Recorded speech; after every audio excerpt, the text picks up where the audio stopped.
നമസ്കാരം. പ്രധാന വാർത്തകൾ. വാണിയംകുളത്തു നിന്നും കാണാതായ 3 അംഗ കുടുംബത്തെപ്പറ്റി വിവരമില്ല. അന്വേഷണം വ്യാപിപ്പിച്ച് പോലീസ്. കുടുംബം സഞ്ചരിച്ച പിക്കപ്പ് വാഹനം വഴിക്കടവ് ചുരത്തിൽ ഉപേക്ഷിക്കപ്പെട്ട നിലയിൽ കണ്ടെത്തി.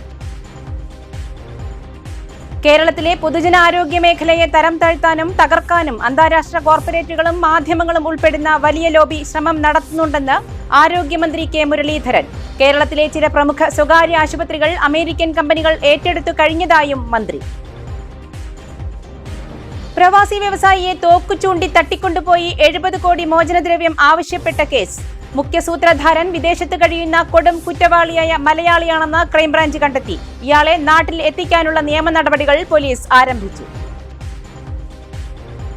സർക്കാർ ഫണ്ടില്ല. മണ്ണാർക്കാട് താലൂക്കിൽ പാലിയേറ്റീവ് രോഗികൾക്കുള്ള മരുന്ന് വിതരണം മുടങ്ങി. ഡയാലിസിസ് രോഗികൾ ഉൾപ്പെടെയുള്ളവർ ദുരിതത്തിൽ. പാലിയേറ്റീവ് നഴ്സുമാർക്ക് ശമ്പളവും വാഹനത്തിന്റെ വാടകയും നൽകിയിട്ട് മാസങ്ങൾ. ഒറ്റപ്പാലം കണ്ണിയമ്പുറത്ത് തോടിന് കുറുകെ കിടന്നിരുന്ന വാഗമരം നഗരസഭ പണം ചെലവഴിച്ച് മുറിച്ചു മാറ്റിയ നടപടി വിവാദത്തിൽ. സ്വകാര്യ വളപ്പിലെ മരമാണിതെന്ന് ആരോപിച്ച് UDF രംഗത്ത്. മരം വെട്ടാൻ നഗരസഭ നൽകിയത് 77,000 രൂപ. വാണിയംകുളത്ത് നിന്ന് കാണാതായ 3 അംഗ കുടുംബം സഞ്ചരിച്ച പിക്കപ്പ് വാഹനം മലപ്പുറം വഴിക്കടവ് ചുരത്തിൽ ഉപേക്ഷിക്കപ്പെട്ട നിലയിൽ കണ്ടെത്തി. വാണിയംകുളം കൃഷ്ണകൃപ വീട്ടിൽ 68-കാരനായ ബാബു ഭാസ്കർ, 65-കാരിയായ ഭാര്യ രമാദേവി, 32-കാരനായ മകൻ വിഷ്ണു എന്നിവരെയാണ് കഴിഞ്ഞ വ്യാഴാഴ്ച മുതൽ കാണാതായത്. വീട്ടിൽ നിന്ന് വാഹനം പുറപ്പെടുന്ന CCTV ദൃശ്യങ്ങൾ കേന്ദ്രീകരിച്ച് പോലീസ് നടത്തിയ അന്വേഷണത്തിലാണ് തിങ്കളാഴ്ച രാവിലെ ചുരത്തിൽ നിന്ന് വാഹനം കണ്ടെത്തിയത്. ഇവർക്ക് സ്വന്തമായുള്ള 2 പിക്കപ്പ് വാഹനങ്ങളിൽ ഒന്നാണിത്. ബന്ധുവീട്ടിലെ വിവാഹം, ക്ഷേത്രദർശനം, ആശുപത്രി ആവശ്യം എന്നിങ്ങനെ പരസ്പര വിരുദ്ധമായ കാരണങ്ങൾ അയൽക്കാരോട് പറഞ്ഞ ശേഷമാണ് കുടുംബം വീട് വിട്ടത്. എന്നാൽ ബന്ധുവീടുകളിൽ ചടങ്ങുകളൊന്നും ഉണ്ടായിരുന്നില്ലെന്ന് അറിഞ്ഞതോടെ ബന്ധുക്കൾ ഷൊർണൂർ പോലീസിൽ പരാതി നൽകുകയായിരുന്നു. കാണാതായ 3 മൊബൈൽ ഫോണുകൾ സ്വിച്ച് ഓഫ് ചെയ്ത നിലയിലാണ്. അവസാന ടവർ ലൊക്കേഷൻ വീടിന് സമീപത്താണ് കാണിക്കുന്നത്. കുടുംബത്തിന് സാമ്പത്തിക ബാധ്യതകൾ ഉണ്ടായിരുന്നു എന്ന് സ്ഥിരീകരിക്കാത്ത വിവരങ്ങളും പുറത്തുവരുന്നുണ്ട്. സാമ്പത്തിക പ്രതിസന്ധി കാരണം സ്വമേധയാ മാറി നിൽക്കുകയാണോ അതോ മറ്റു കാരണങ്ങളുണ്ടോ എന്നതിൽ പോലീസിന്റെ നേതൃത്വത്തിൽ അന്വേഷണവും വ്യാപക തിരച്ചിലും തുടരുകയാണ്.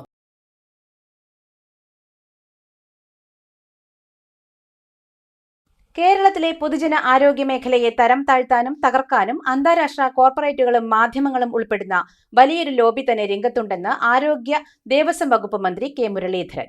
കഴിഞ്ഞ 10 വർഷത്തിനിടയിൽ കേരളത്തിലെ ചില പ്രമുഖ സ്വകാര്യ ആശുപത്രികൾ അമേരിക്കൻ കമ്പനികൾ ഏറ്റെടുത്തു കഴിഞ്ഞതായും ഇതിന്റെ തുടർച്ചയായാണ് സർക്കാർ ആശുപത്രികളെ മോശമായി ചിത്രീകരിക്കാനുള്ള ബോധപൂർവമായ ശ്രമങ്ങൾ നടക്കുന്നതെന്നും അദ്ദേഹം ആരോപിച്ചു.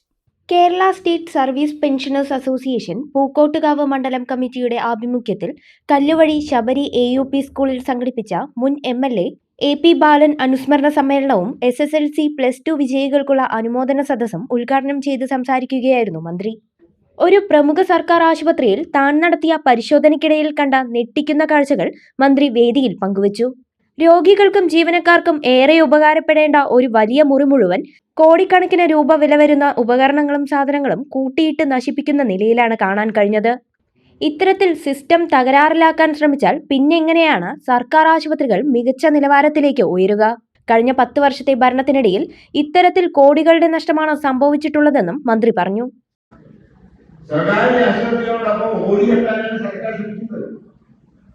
അങ്ങനെ വരുമ്പോൾ സർക്കാർ ആശുപത്രികളെ മോശമാക്കാനുള്ള പ്രവർത്തനങ്ങൾ ഒരു ഭാഗം നടക്കുന്നു. മറുഭാഗത്തോ കഴിഞ്ഞ 10 വർഷം കാലം ചെയ്ത കോളേജായി. അതാണ് മാഷ് പറഞ്ഞത്. ഞാൻ കഴിഞ്ഞ ദിവസം വയനാട് ജില്ലയിട്ടു. അവിടെ താലൂക്ക് ആശുപത്രിയിൽ ചെന്ന് നോക്കിയപ്പോ ഒരു മുറിയിൽ മുഴുവൻ സാധനങ്ങൾ വാങ്ങി കൂട്ടിക്കുകയല്ല, ഒളിച്ചിട്ട് പോലുമില്ല. മോഡേൺ എക്യുപ്മെന്റ്സ് നബാർഡിന്റെ ഫണ്ട് ഉപയോഗിച്ച് കിട്ടിയത്, CSR ഫണ്ട് ഉപയോഗിച്ച് കിട്ടിയത്, ഇതൊക്കെ അടച്ചു കൂട്ടുന്നുണ്ടപ്പോൾ ഞാൻ തീരുമാനിക്കാൻ കൂടാ. ഇവിടെ രാഷ്ട്രീയ വൈരാഗ്യമൊന്നുമില്ല. ഞാൻ മറ്റേ കാര്യം ഞാൻ പറഞ്ഞു, ഇതിനെപ്പറ്റി അന്വേഷിക്കണം. അതിനാണ് 4 കമ്മിറ്റിയെ 5 അംഗ കമ്മിറ്റികൾ. 1 principal secretary, 2 additional secretary, 3 national education director, DME, DHS, 3 IAS ഉദ്യോഗസ്ഥന്മാരും 2 വകുപ്പ് നേതാക്കളും. നിങ്ങൾ അന്വേഷിക്കും. എത്ര സമയം കഴിഞ്ഞിട്ട് നേരം വായിച്ചുകൊണ്ടിരിക്കുകയാണ്. ഇങ്ങനെ കോടികൾ നശിപ്പിക്കുമ്പോൾ ഇതൊക്കെ കണ്ടെത്താൻ കഴിയും. സിസ്റ്റത്തിൽ തകരാറുണ്ടെങ്കിൽ അത് ശരിയാക്കേണ്ടത് മന്ത്രിയുടെ ഉത്തരവാദിത്തമാണ്. അതിന് സാധിക്കില്ലെങ്കിൽ പിന്നെ മന്ത്രിയുടെ ആവശ്യമില്ല. ഈ ഗുരുതരമായ വീഴ്ചയെക്കുറിച്ച് അടിയന്തരമായി അന്വേഷിച്ച് റിപ്പോർട്ട് സമർപ്പിക്കുന്നതിനായി അന്നേ ദിവസം തന്നെ 5 അംഗ സമിതിയെ ചുമതലപ്പെടുത്തിയതായും മന്ത്രി അറിയിച്ചു. പൊതുജനാരോഗ്യ സംവിധാനങ്ങളെ തകർക്കാൻ ശ്രമിക്കുന്നവർക്കെതിരെ വിട്ടുവീഴ്ചയില്ലാത്ത നടപടികൾ സ്വീകരിക്കുമെന്നും അദ്ദേഹം കൂട്ടിച്ചേർത്തു. സിസ്റ്റം തകരാറാണ് എല്ലാവരും ഞാൻ ചോദിക്കട്ടെ, സിസ്റ്റം നേരെയാക്കാനില്ല മന്ത്രി അല്ലെങ്കിൽ മന്ത്രിയുടെ ആവശ്യമില്ല. ആ സിസ്റ്റം അതിനെ വഴിക്ക് പോയിക്കോട്ടെ. എന്തിനാ മന്ത്രിക്ക് ശമ്പളം തരുന്നതിന്, മന്ത്രിയുടെ സ്റ്റാഫിനെ കിട്ടിക്കൊടുക്കുന്നതിന്? ഇതൊക്കെ സിസ്റ്റത്തിന് തകരാറ് വന്നാൽ ആ സിസ്റ്റം ശരിയാക്കണം. ഏത് സിസ്റ്റം തകരാറാവും? ഐടിയിലും സിസ്റ്റം തകരാറാവും. എടുക്കും ഇനി അതിന്റെ സിസ്റ്റം ചെയ്യാനാവും. അതോടൊപ്പം തന്നെ മോഡേൺ ആയിട്ടുള്ള സമ്പ്രദായങ്ങൾ ആരോഗ്യവകുപ്പിൽ കൊണ്ടുവരാൻ ശ്രമിക്കുക. ഞാൻ എന്റെ ഓഫീസിൽ തന്നെ AI ഉപയോഗിച്ചുകൊണ്ട് എല്ലാ നിരന്തരങ്ങളുടെയും നമ്പർ ഉൾപ്പെടെ ഇവിടെ 10-15 ചെയ്യാനായി നിങ്ങൾ ഞാൻ മന്ത്രിക്ക് കൊടുത്തു. എന്തായി അതുൾപ്പെടെ അപ്പോൾ തന്നെ അത് അപ്ലോഡ് ചെയ്തുകൊണ്ട് അതിന്റെ നടപടികൾ സ്വീകരിക്കാനുള്ള സംവിധാനം ഓഫീസിൽ 50 ദിവസത്തെ നേട്ടത്തിന്റെ ഒരു പട്ടിക ഞാൻ ഇന്നലെ പുറത്തിറക്കി. KSSPA പൂക്കോട്ടുകാവ് മണ്ഡലം പ്രസിഡന്റ് വി മുരളീധരൻ ചടങ്ങിൽ അധ്യക്ഷനായി. മുൻ ആരോഗ്യവകുപ്പ് മന്ത്രിയും ഗാന്ധി ദർശൻ സമിതി സംസ്ഥാന പ്രസിഡന്റുമായ VC കബീർ മുഖ്യപ്രഭാഷണം നടത്തി. KPCC secretary P Harigovindan, Congress Pookottukavu മണ്ഡലം president Kalluvazhi Sankaranarayanan, Sreekrishnapuram block Congress president Suresh Thengumthottathil, UDF Ottapalam നിയോജകമണ്ഡലം chairman P Gireesan, KSSPA Palakkad ജില്ലാ പ്രസിഡന്റ് K ബാലകൃഷ്ണൻ, മുൻ മണ്ഡലം പ്രസിഡന്റ് ഡോക്ടർ ജയകുമാർ എന്നിവർ സംസാരിച്ചു. വാർഡ് മെമ്പർമാരായ Santhakumari, Rukmini, Pookottukavu cooperative bank president Subrahmanian AP, KSSPA നേതാക്കളായ കുഞ്ഞൈമു, MP ശ്രീദേവി, കാർത്യായനി, KSSPA പൂക്കോട്ടുകാവ് മണ്ഡലം സെക്രട്ടറി രാധാകൃഷ്ണൻ PC, ഗജാൻജി സത്യവതി എന്നിവരും പങ്കെടുത്തു. പ്രവാസി വ്യവസായി മലപ്പുറം സ്വദേശി VP മുഹമ്മദ് അലിയെ തോക്ക് ചൂണ്ടി തട്ടിക്കൊണ്ടുപോയി 70 കോടി രൂപ മോചനദ്രവ്യം ആവശ്യപ്പെട്ട കേസിന്റെ മുഖ്യ സൂത്രധാരൻ വിദേശത്ത് കഴിയുന്ന കൊടും കുറ്റവാളിയായ മലയാളിയാണെന്ന് ക്രൈംബ്രാഞ്ച് കണ്ടെത്തി. കഴിഞ്ഞ ദിവസം കോഴിക്കോട് മാവൂരിൽ വെച്ച് പോലീസ് സാഹസികമായി പിടികൂടിയ പ്രതിയായ ഒറ്റപ്പാലം കണ്ണിയമ്പുറം സ്വദേശി വിഷ്ണു സൽമാനെ ചോദ്യം ചെയ്തപ്പോഴാണ് ഈ വിവരം ലഭിച്ചത്. വിദേശത്തിരുന്ന് കൊട്ടേഷൻ തലവൻ കാര്യങ്ങൾ ഏകോപിപ്പിക്കുകയും തട്ടിക്കൊണ്ടുപോകാനും തടവിൽ പാർപ്പിക്കാനും 2 വ്യത്യസ്ത സംഘങ്ങളെ ചുമതലപ്പെടുത്തുകയുമായിരുന്നു. തുക ലഭിക്കുന്ന മുറയ്ക്ക് പ്രതിഫലം നൽകാമെന്നായിരുന്നു വാഗ്ദാനം. പ്രതി വിഷ്ണുവിനെയും ഇയാളെ രക്ഷപ്പെടാൻ സഹായിച്ച ഷമീറിനെയും കോടതി റിമാൻഡ് ചെയ്തു. ഇതോടെ കേസിൽ അറസ്റ്റിലായവരുടെ എണ്ണം 22ആയി. ഇയാളെ വിദേശത്തു നിന്ന് നാട്ടിലെത്തിക്കാനുള്ള നിയമ നടപടികൾ ആരംഭിച്ചിട്ടുണ്ട്. 2025 ഡിസംബർ 6-ന് കൊച്ചി വിമാനത്താവളത്തിലേക്ക് പോവുകയായിരുന്ന മുഹമ്മദ് അലിയെ പട്ടാമ്പി കോഴിക്കാട്ടിരി പാലത്തിന് സമീപം വെച്ച് തോക്കു ചൂണ്ടി തട്ടിക്കൊണ്ടുപോയി കോതകുറിശ്ശിയിലെ വീട്ടിൽ തടവിലാക്കുകയായിരുന്നു. തുടർന്ന് വീഡിയോ അയച്ച് 70 കോടി രൂപ ആവശ്യപ്പെട്ടെങ്കിലും രാത്രിയിൽ കാവൽക്കാർ മദ്യപിച്ചുറങ്ങിയതോടെ പുലർച്ചെ മുഹമ്മദ് അലി പരിക്കുകളോടെ രക്ഷപ്പെടുകയായിരുന്നു. കേസിൽ വ്യവസായിയുടെ ബന്ധുവായ പൂങ്ങോട് സ്വദേശി സിയാസിനെ മാസങ്ങൾക്ക് മുൻപ് അറസ്റ്റ് ചെയ്തിരുന്നു. ഇനിയും കൂടുതൽ പ്രതികൾ പിടിയിലാകാനുണ്ടെന്നും ക്രൈംബ്രാഞ്ച് ഇൻസ്പെക്ടർ V രവികുമാറിന്റെ നേതൃത്വത്തിൽ അന്വേഷണം ഊർജിതമായി തുടരുകയാണെന്നും പോലീസ് അറിയിച്ചു.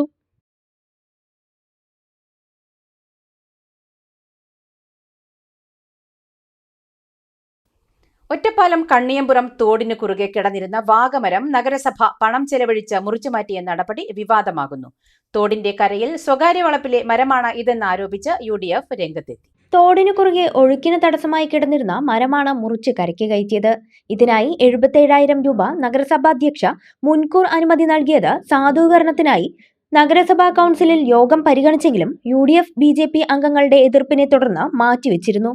വാഗമരം വിലപിടിപ്പുള്ളതാണെന്നും 77,000 രൂപ ചെലവാക്കി വെട്ടേണ്ട കാര്യമില്ലെന്നുമായിരുന്നു പ്രതിഷേധക്കാരുടെ നിലപാട്. ഉണങ്ങി ബലക്ഷയം ബാധിച്ച മരമായതിനാലാണ് മൂല്യം നഷ്ടപ്പെട്ടതെന്നും ഇതുമൂലമാണ് അങ്ങോട്ട് പണം നൽകി വെട്ടിമാറ്റേണ്ടി വന്നതെന്നും ഭരണസമിതി വിശദീകരിച്ചെങ്കിലും അജണ്ട അംഗീകരിക്കപ്പെട്ടില്ല. പിന്നാലെയാണ് സ്വകാര്യ വളപ്പിലെ മരം മുറിക്കാനാണ് നഗരസഭ പണം മുടക്കിയതെന്ന ആരോപണവുമായി UDF രംഗത്തെത്തിയത്. നടപടിയിൽ ക്രമക്കേട് നടന്നിട്ടുണ്ടെന്ന് സ്ഥലം സന്ദർശിച്ച NK Jayarajan, KB Sasikumar, Muhammad Ali Nalakath, KK Unnikrishnan എന്നിവർ ആരോപിച്ചു.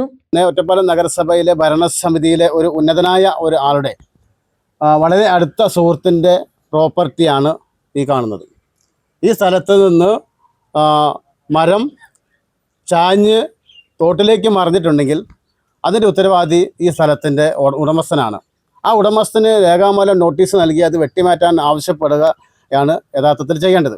അത് ചെയ്യാതെ മറ്റു ചില ലക്ഷ്യത്തോട് കൂടിയിട്ട് സാമ്പത്തിക ലാഭം മാത്രം ലക്ഷ്യം വെച്ചുകൊണ്ട് ഇവിടെ 77,000 രൂപ ചെലവഴിച്ചു എന്ന് പറഞ്ഞ് മരം വെട്ടിമാറ്റി എന്ന് പറയുന്ന കണക്ക്, അതിൽ വലിയ രീതിയിൽ വെള്ളം ചേർക്കപ്പെട്ടിട്ടുണ്ട്, അഴിമതിയുണ്ട്. ആ അഴിമതി കഥകൾ പുറത്ത് വന്നുകൊണ്ടിരിക്കുകയാണ്. ഒറ്റപ്പാലം നഗരസഭയിൽ പ്രത്യേകിച്ചും കഴിഞ്ഞ ഒരു 5-5.5 വർഷക്കാലമായിട്ട് വലിയ രീതിയിലുള്ള ക്രമക്കേടുകളാണ് നടന്നുകൊണ്ടിരിക്കുന്നത്. ഇവിടെ ബിനാമികളാണ് ഇതെല്ലാം ഈ കരാറുകാരെയൊക്കെ നിയന്ത്രിച്ചുകൊണ്ടിരിക്കുന്നത്.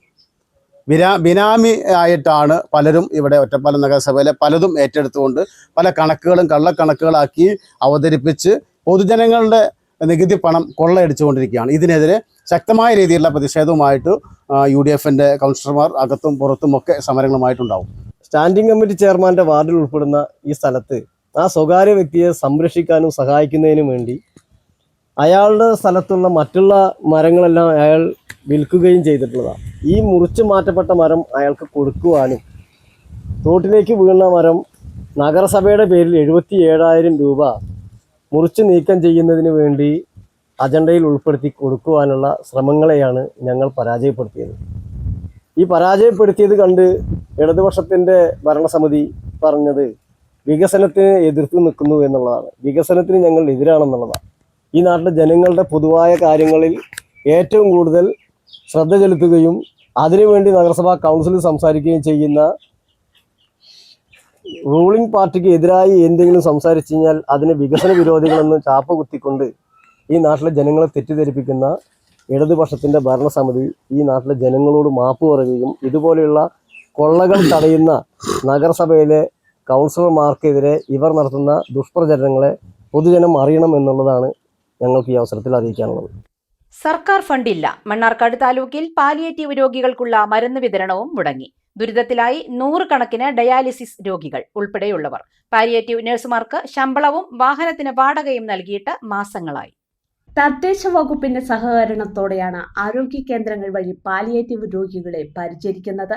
ഡയാലിസിസ് രോഗികൾ, പ്രമേഹ രോഗികൾ, ഫിസിയോതെറാപ്പി ആവശ്യമുള്ളവർ തുടങ്ങി നിരവധി രോഗികളാണ് പാലിയേറ്റീവ് കേന്ദ്രങ്ങളുടെ സഹായം തേടുന്നത്. ഡയാലിസിസ് രോഗികൾക്ക് ഡയാലിസിസ് ചെയ്യാൻ ആവശ്യമായ ഡയലൈസർ, ട്യൂബ്, മരുന്ന് തുടങ്ങി 5,000 രൂപ വില വരുന്ന സാധനങ്ങൾ പാലിയേറ്റീവ് കേന്ദ്രം വഴി സൗജന്യമായാണ് നൽകിയിരുന്നത്. ചില രോഗികൾക്ക് ആഴ്ചയിൽ 3 തവണയെങ്കിലും ഡയാലിസിസ് ചെയ്യേണ്ടി വരും. സർക്കാരിൽ നിന്ന് സൗജന്യമായ ഡയാലിസിസ് സാമഗ്രികൾ ലഭിക്കുന്നതിനാൽ നിർധനരായ ജില്ലയിലെ 100 കണക്കിന് രോഗികൾക്ക് ഇത് വലിയൊരു സഹായമായിരുന്നു. എന്നാൽ കഴിഞ്ഞ 3 മാസമായി ഡയാലിസിസ് സാമഗ്രികൾ നൽകാൻ കഴിയുന്നില്ല. 5,000 രൂപയുടെ സാമഗ്രികൾ വാങ്ങി ഡയാലിസിസ് നടത്താൻ കഴിയുന്ന സാമ്പത്തിക ശേഷിയുള്ളവരല്ല മിക്കവരും. കൂടാതെ പ്രമേഹ രോഗികൾക്ക് നൽകുന്ന മരുന്നുകളും കിട്ടാതായി. വീടുകളിൽ സേവനമെത്തിക്കുന്നതിന് സർവീസ് നടത്തുന്ന വാഹനത്തിന് വാടക നൽകിയിട്ട് മാസങ്ങളായി.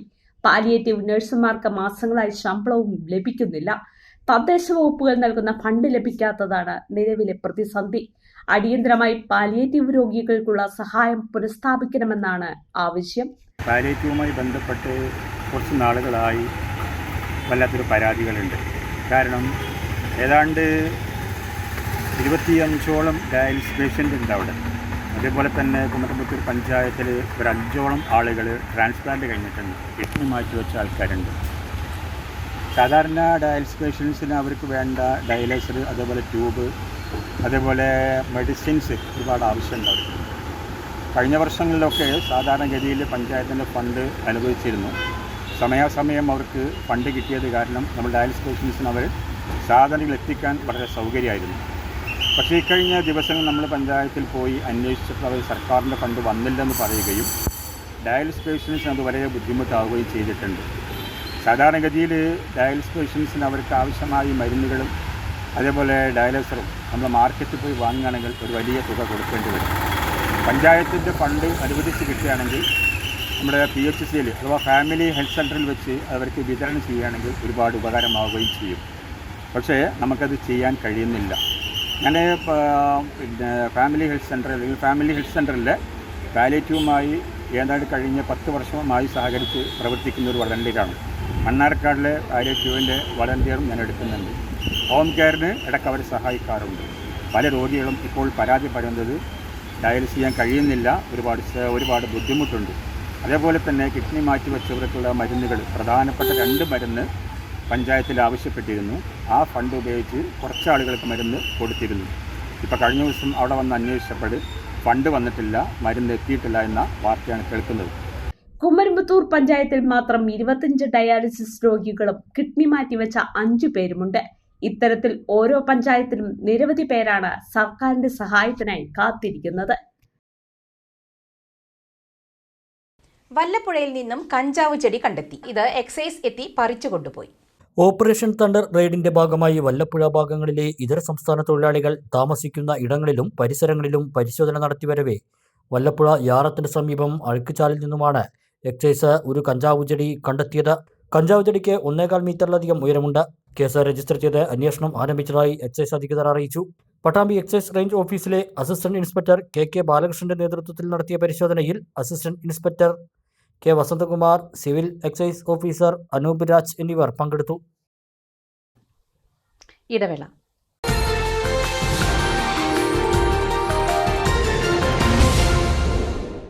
ഗതാഗതക്കുരുക്ക് അനുഭവപ്പെടുന്ന കുളപ്പുള്ളി ജംഗ്ഷനിൽ പുതിയ സിഗ്നൽ സംവിധാനം മിഴിത്തുറന്നു.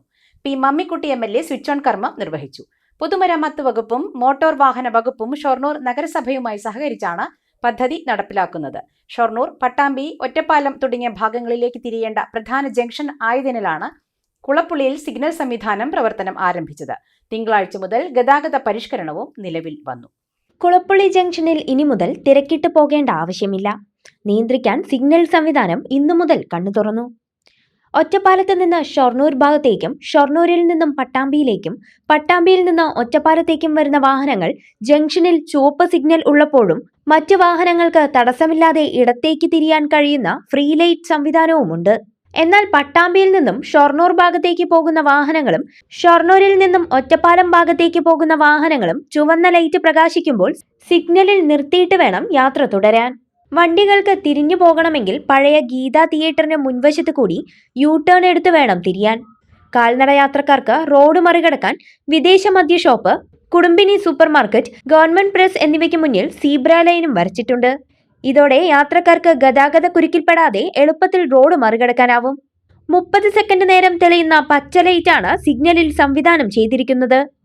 ജംഗ്ഷനിലെ ഓട്ടോ സ്റ്റാൻഡുകൾ താഴേക്ക് മാറ്റിയിട്ടുണ്ട്.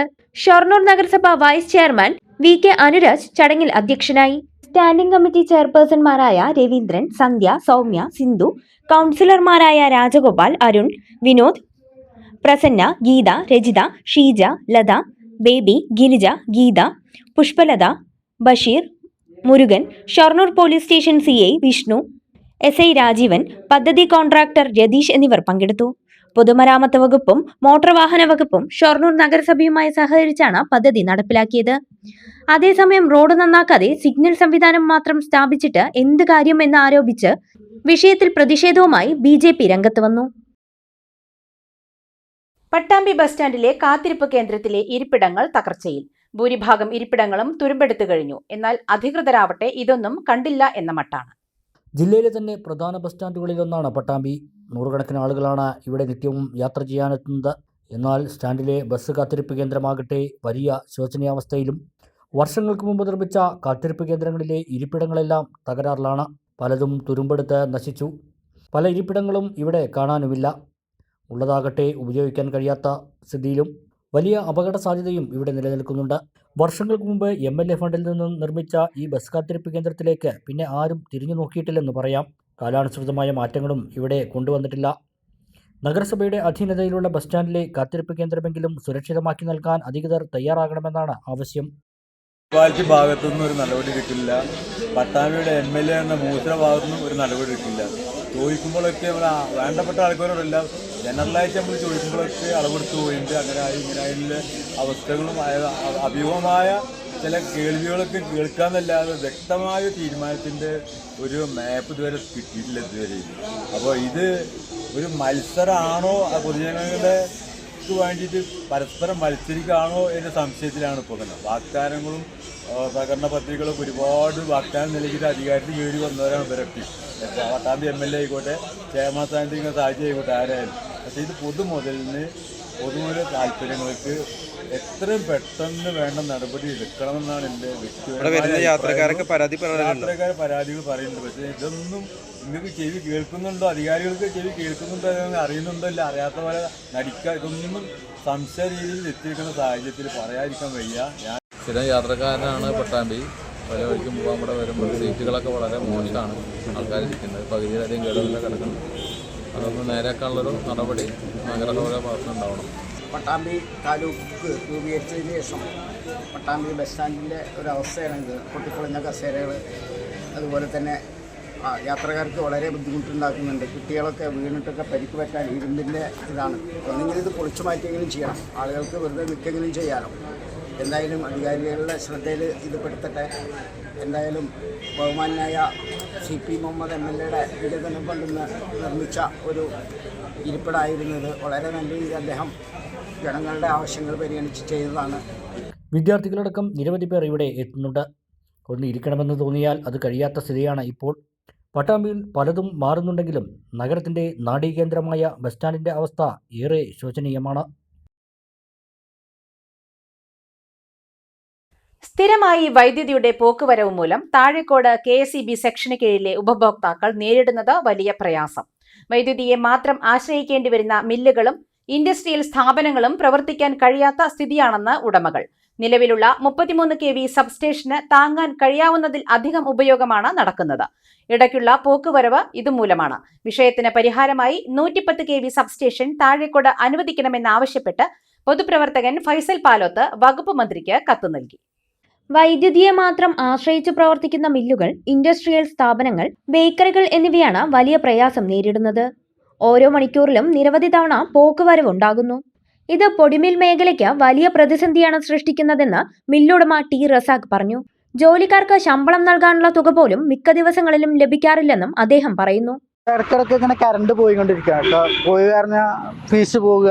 അപ്പോൾ ഞങ്ങളിപ്പോൾ ഓഫീസിൽ വിളിച്ചപ്പോൾ ഒരു പറയുന്നത് ട്രാൻസ്ഫോമർ ലോഡ് താങ്ങുന്നില്ല, അതുകൊണ്ടാണ് പ്രശ്നം എന്നാണ് പറയുന്നത്. അപ്പോൾ അങ്ങനെയൊക്കെ ആകുമ്പോൾ എന്താ വെച്ചാൽ ഇടയ്ക്കിടയ്ക്ക് കറണ്ട് പോകുമ്പോൾ നമുക്ക് പണികൾ നടക്കണില്ല. ഒന്നാൽ കറണ്ട് ചെലവ് കൂടുതലാവും ചെയ്യുകയാണ്. വരും പോവും ചെയ്യുമ്പോൾ വിഷയങ്ങളൊക്കെ വർക്ക് ചെയ്യുമ്പോൾ കറണ്ട് ചെലവ് കൂടുതലും വരിക.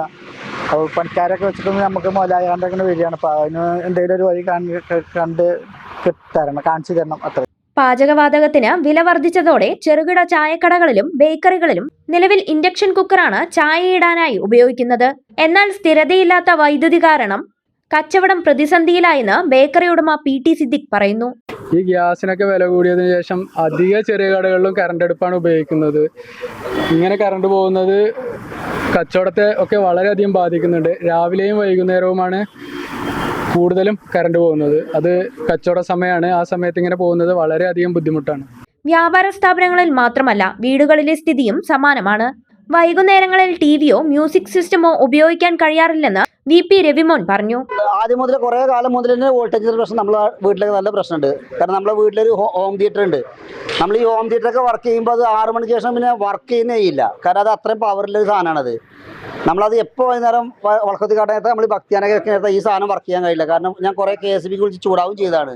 അത് കുറേ ഒരു 8-10 കൊല്ലമായിട്ടുണ്ട്. ഇപ്പോൾ അത് ആ വോൾട്ടേജിന്റെ പ്രശ്നം. താഴേക്കോട് KSEBക്ക് കീഴിൽ കാലങ്ങളായി തുടരുന്ന പ്രതിസന്ധിയാണ് ഇവർ അറിയിച്ചത്. 33 kV സബ്സ്റ്റേഷന് കീഴിൽ 25,000 മുതൽ 27,000 വരെ ഉപഭോക്താക്കൾ ഉണ്ടെന്നാണ് കണക്ക്. വൈദ്യുതി ഉപയോഗം കൂടുതൽ വരുന്ന സമയങ്ങളിലാണ് പ്രതിസന്ധി രൂക്ഷമാകുന്നതെന്നും പറയുന്നു. നിലവിലെ 33 kV സബ്സ്റ്റേഷന് പകരം 110 kV സബ്സ്റ്റേഷനായി ഉയർത്തിയാൽ പ്രശ്നത്തിന് ശാശ്വത പരിഹാരമാകുമെന്നാണ് പ്രതീക്ഷ. ഈ ആവശ്യം അറിയിച്ച വകുപ്പ് മന്ത്രി സണ്ണി ജോസഫിനും നജീബ് കാന്തപുരം MLAയ്ക്കും all Kerala artisans and skilled workers union അസംഘടിത വിഭാഗം മലപ്പുറം ജില്ലാ പ്രസിഡന്റ് ഫൈസൽ പാലോത്ത് നിവേദനം നൽകിയിട്ടുണ്ട്. EMS ആശുപത്രി, കൊടികുത്തിമല ഇക്കോ ടൂറിസം കേന്ദ്രം തുടങ്ങി വലിയ അളവിൽ വൈദ്യുതി ഉപയോഗം നടക്കുന്ന ഇടങ്ങളും താഴേക്കോട് KSEBക്ക് കീഴിൽ ഉണ്ട്. വിഷയത്തിന്റെ ഗൗരവം കണക്കിലെടുത്ത് നിവേദനത്തിന് അനുകൂലമായ നടപടി ഉണ്ടാവുമെന്നാണ് പ്രതീക്ഷിക്കുന്നതെന്ന് ഫൈസൽ പാലോത്ത് പറഞ്ഞു. ഇപ്പോൾ നിലവിലുള്ള 33 kV സബ്സ്റ്റേഷനാണ്. ഇതിനിപ്പോൾ നമ്മളുടെ ഈ ലോഡ് താങ്ങാതെ വന്നിക്കാണ്. അപ്പോൾ നമുക്ക് ഒരു 110 kVയിൽ ഒരു സബ്സ്റ്റേഷൻ നമുക്കിവിടെ ഉണ്ടാവുകയാണെങ്കിൽ ഭാവിയിലും അതായത് ഇപ്പോൾ നമ്മുടെ ഈ നാട് വളരെയധികം പെട്ടെന്ന് ഡെവലപ്പായിക്കൊണ്ടിരിക്കുകയാണ്. ഇവിടെ കൊടികുത്തിമല എക്കോ ടൂറിസം, അതുപോലെ തന്നെ നമ്മളെ തൊടുകാപ്പ് എക്കോ ടൂറിസം, ഇതൊക്കെ ഇങ്ങനെ വളർന്നുകൊണ്ടേയിരിക്കുകയാണ്. പിന്നെ നമ്മൾ താഴേക്കോട് കരിങ്കലത്താണി പോലുള്ള ടൗണും ഒക്കെ വികസിച്ചുകൊണ്ടിരിക്കുകയാണ്. അപ്പോൾ ഇവിടെ നമുക്ക് വിദൂര ഭാവിയിൽ കൂടി നമുക്ക് ഒരു പ്രശ്നമില്ലാത്ത രീതിയിലാക്കണമെങ്കിൽ നമുക്കൊരു 110 kV സബ്സ്റ്റേഷൻ അത്യാവശ്യമാണ്.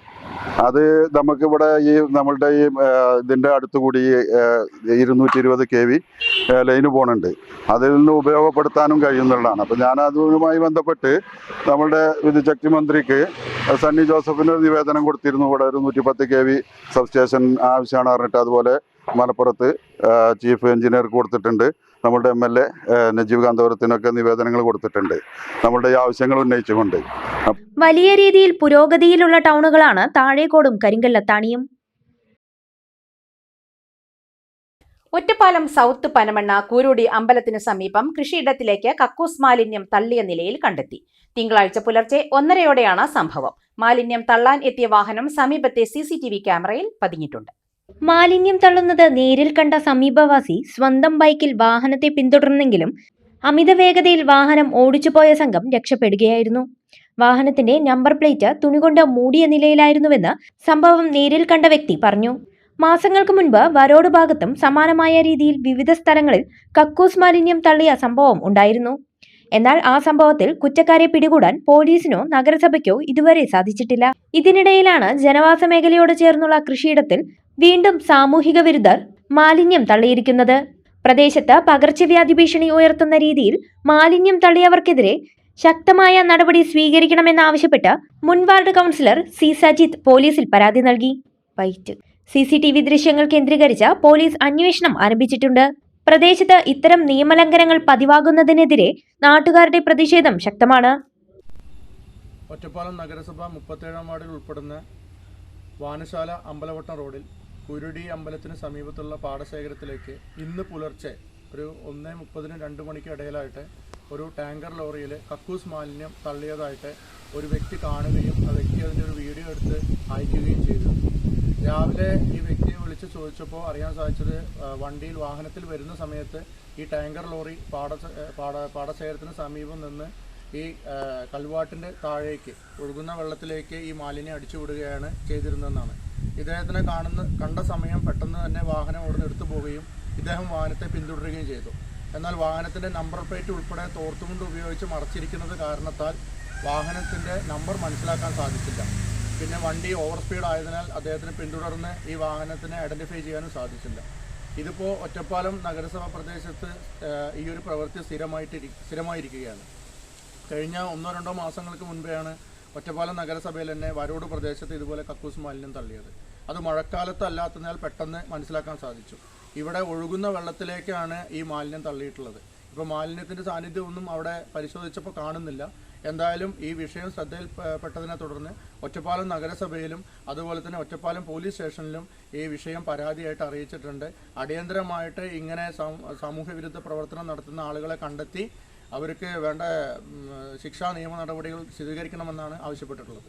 കേരള വ്യാപാരി വ്യവസായി ഏകോപന സമിതി മണ്ണാർക്കാട് യൂണിറ്റ് അംഗങ്ങളുടെ മക്കളിൽ SSLC, +2 പരീക്ഷകളിൽ ഉന്നത വിജയം നേടിയവരെയും മറ്റു മേഖലകളിൽ കഴിവ് തെളിയിച്ചവരെയും ആദരിക്കുന്ന ചടങ്ങ് മികവ് 2026 സംഘടിപ്പിച്ചു. മന്ത്രി N. ഷംസുദ്ദീൻ ഉദ്ഘാടനം നിർവഹിച്ചു. മണ്ണാർക്കാടിന്റെ വിദ്യാഭ്യാസ പുരോഗതിയിൽ വ്യാപാരികൾ ഉൾപ്പെടെയുള്ള വിവിധ സംഘടനകളുടെ പങ്ക് മഹത്തരമാണെന്ന് മന്ത്രി N. ഷംസുദ്ദീൻ പറഞ്ഞു. എല്ലാ സ്കൂളുകളിലും 100% വിജയമുണ്ട്. ധാരാളം A+കാരുണ്ട്. അതുപോലെ തന്നെ +2 പരീക്ഷയിലും നല്ല വിജയം നമ്മുടെ കുട്ടികൾ നേടി. ഇതൊക്കെ കഴിഞ്ഞ കുറേ വർഷങ്ങളായി തുടർന്നു വരുന്ന ഒന്നാണ്. അതിൽ ഇത്തരം സംഘടനകൾ വഹിക്കുന്ന പങ്ക്, അവരെ പ്രോത്സാഹിപ്പിക്കുക, ഇത്തരം ചടങ്ങുകളിലൂടെ ഉണ്ടാകുന്ന പ്രചോദനം, അത് വളരെ വലുതാണ്. ഇങ്ങനെയൊക്കെയാണ് നമ്മൾ ഈ അവസ്ഥയിലേക്ക് എത്തിയത്. വിദ്യാഭ്യാസ രംഗത്ത് കുട്ടികളെ പ്രോത്സാഹിപ്പിക്കാനും പഠിപ്പിക്കാനും എല്ലാവരും ഇറങ്ങി. നമ്മൾ പഴയ മട്ടിലൊന്നും നിന്നാൽ പോരാ. നമ്മുടെ കുട്ടികൾ നന്നായിട്ട് പഠിക്കണം. നമ്മളൊരു ചെറിയ സഹായം ആ കാര്യത്തിന് വേണ്ടി ചെയ്തപ്പോൾ നമ്മുടെ മക്കളാവട്ടെ അവർ ഈ തലമുറയുടെ പ്രതിനിധികളാണ്. നമ്മുടെ മക്കളോടൊപ്പം ചിലവഴിക്കുന്ന നിമിഷങ്ങളാണ് നമ്മുടെ ജീവിതത്തിന്റെ അസറ്റ് കോളത്തിൽ കാണാൻ കഴിയുന്നതെന്ന് മുഖ്യപ്രഭാഷണം നടത്തിയ ജില്ലാ പ്രസിഡന്റ് ബാബു കോട്ടയിൽ പറഞ്ഞു. നമുക്ക് ഏറ്റവും പ്രിയപ്പെട്ടത് നമ്മുടെ കുടുംബത്തോടൊപ്പം ചിലവഴിക്കാൻ നേരം കണ്ടെത്തുക എന്നത്.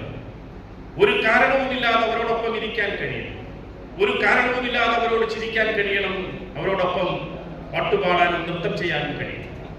നമ്മുടെ മക്കളോടൊപ്പം ചെലവഴിക്കുന്ന നിമിഷങ്ങൾ, നമ്മുടെ ഇണയോടൊപ്പം ചെലവഴിക്കുന്ന നിമിഷങ്ങൾ, നമ്മുടെ സഹോദരങ്ങൾക്കൊപ്പം സുഹൃത്തുക്കൾക്കൊപ്പം നാം ചെലവഴിക്കുന്ന നിമിഷങ്ങളാണ് ഒരുപക്ഷെ ജീവിതത്തിന്റെ ഈ യാത്രാവേളയിൽ നമുക്ക് ബാക്കിയായി ബാലൻസ് ഷീറ്റിൽ അസറ്റ് കോളത്തിൽ ഉണ്ടാകാൻ വേണ്ടിയിട്ടുള്ളത്. ആ സുന്ദര നിമിഷങ്ങളെ വാർത്തെടുക്കുക എന്നതാകണം നാം മക്കളിലേക്ക് പകർന്നു കൊടുക്കുക. വ്യാപാരികളുടെ ആദരം മന്ത്രി ഷംസുദ്ദീനെ ചടങ്ങിൽ സമ്മാനിച്ചു. മണ്ണാർക്കാട്ടെ മുഴുവൻ വ്യാപാരികളെയും കുടുംബാംഗങ്ങളെയും ഓപ്പറേഷൻ തൂഫാൻ വാരിയർമാരായി പ്രഖ്യാപിച്ചു. 20ാമത്തെ വയസ്സിൽ എവറസ്റ്റ് കയറിയ ചങ്ങലേരി സ്വദേശി കെ അൻഷത്ത് ഉൾപ്പെടെയുള്ളവരെ ആദരിച്ചു. SI വിവേക് ലഹരി വിരുദ്ധ പ്രതിജ്ഞ ചൊല്ലിക്കൊടുത്തു.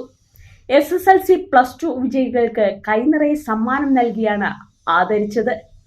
യൂണിറ്റ് പ്രസിഡന്റ് രമേശ് പൂർണിമ അധ്യക്ഷത വഹിച്ചു. ജില്ലാ president Babu Kottayil, unit secretary Shameer union, treasurer K Abid, NR Suresh, K Krishnakumar, Babu Alanallur, PU Johnson, Saji Janatha തുടങ്ങിയവർ പ്രസംഗിച്ചു.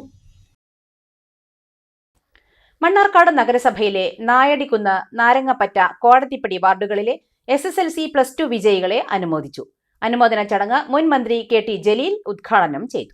മുൻ കൗൺസിലർ K മൻസൂറിന്റെയും 3 വാർഡുകളിലെ കൗൺസിലർമാരുടെയും നേതൃത്വത്തിലാണ് അനുമോദനം ഒരുക്കിയത്. മണ്ണാർക്കാട് GMUP സ്കൂളിൽ ഒരുക്കിയ അനുമോദനം KT ജലീൽ ഉദ്ഘാടനം ചെയ്തു. നമ്മുടെ കുട്ടികൾക്ക് പാഠപുസ്തകങ്ങൾക്കപ്പുറം പൊതുവായന വളരെ കുറവാണെന്ന് ജലീൽ പറഞ്ഞു. 12 വർഷത്തെ അവരുടെ പഠനത്തിനിടയിൽ അവരൊരു മലയാളം നോവൽ വായിച്ചിട്ടില്ല, അവരൊരു മലയാളം കഥ വായിച്ചിട്ടില്ല, അവരൊരു മലയാളം കവിത അവർക്ക് പഠിക്കാനുള്ളതല്ലാതെ അതിനപ്പുറത്തുള്ളത് വായിച്ചിട്ടില്ല എന്ന് പറഞ്ഞാൽ നമ്മളുടെ കുട്ടികൾ വെറും പരീക്ഷയ്ക്ക് മാർക്ക് കിട്ടാൻ വേണ്ടി പാഠ്യപുസ്തകങ്ങൾ മാത്രമാണ് വായിച്ചിട്ടുള്ളത്. പൊതുവായന നമ്മളുടെ കുട്ടികൾക്ക് വളരെ കുറവാണ്. പൊതുവായന കുറഞ്ഞാൽ എന്താ ബുദ്ധിമുട്ട്? എന്താണ്? നമുക്ക് പദസമ്പത്ത് ഉണ്ടാവണമെങ്കിൽ വായിക്കണം. ഇപ്പം ഞാൻ ചോദിച്ച മലയാള പദങ്ങളുടെ അർത്ഥം നിങ്ങൾക്ക് ശരിക്കും മനസ്സിലാകണമെങ്കിൽ നിങ്ങൾ എന്ത് ചെയ്യണം? ഒരുപാട് വാക്കുകൾ നമുക്കറിയണമെങ്കിൽ നന്നായി നമ്മൾ വായിക്കണം. നന്നായി നമ്മൾ വായിക്കണം. വായിക്കാതിരുന്നാൽ നിങ്ങളുടെ മനസ്സിലുള്ളത് നിങ്ങൾക്ക് ഒരിക്കലും ഒരു പേപ്പറിൽ പ്രതിഫലിപ്പിക്കാൻ കഴിയില്ല. നിങ്ങൾക്ക് പരീക്ഷ നന്നായിട്ട് എഴുതണമെങ്കിൽ നല്ല ഭാഷാ സമ്പത്ത് നിങ്ങൾക്ക് വേണം. അത് ഇംഗ്ലീഷായാലും മലയാളമായാലും. കൗൺസിലർ ഖദീജ അധ്യക്ഷത വഹിച്ചു. CPM area secretary NK Narayanankutty, CPM local secretary K Mansoor, കൗൺസിലർമാരായ ബിന്ദു, റെജിന ബാനു, ചന്ദ്രശേഖരൻ, പുഷ്പാവതി, ഷീബ, സൗമ്യ, നാരങ്ങപ്പറ്റ റെസിഡൻസ് അസോസിയേഷൻ പ്രതിനിധി MS Vijayan, PT Shareef Haji, Harithanagar residents association പ്രതിനിധി സജിത്ത് തുടങ്ങിയവർ പ്രസംഗിച്ചു. തുടർന്ന് വിദ്യാർത്ഥികൾക്ക് പുരസ്കാരം സമ്മാനിച്ചു. ഇടവേള.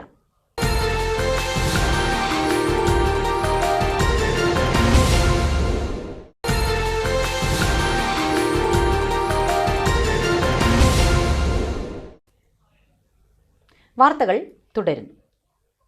NSS പാലപ്പുറം കരയോഗത്തിന്റെ വാർഷിക പൊതുയോഗവും ശതാബ്ദി മന്ദിരത്തിന്റെ 2ാം ഘട്ടത്തിന്റെ ഉദ്ഘാടനവും നടന്നു. Taluk union president P Narayanan Nair ഉദ്ഘാടനം നിർവഹിച്ചു. കരയോഗം പ്രസിഡന്റ് A ഗോപിനാഥ് അധ്യക്ഷനായി. വിവിധ പരീക്ഷകളിൽ ഉന്നത വിജയം നേടിയ വിദ്യാർത്ഥികളെ ചടങ്ങിൽ ആദരിച്ചു. Karayogam vice president Shivadasa Menon NSS പതാക ഉയർത്തി.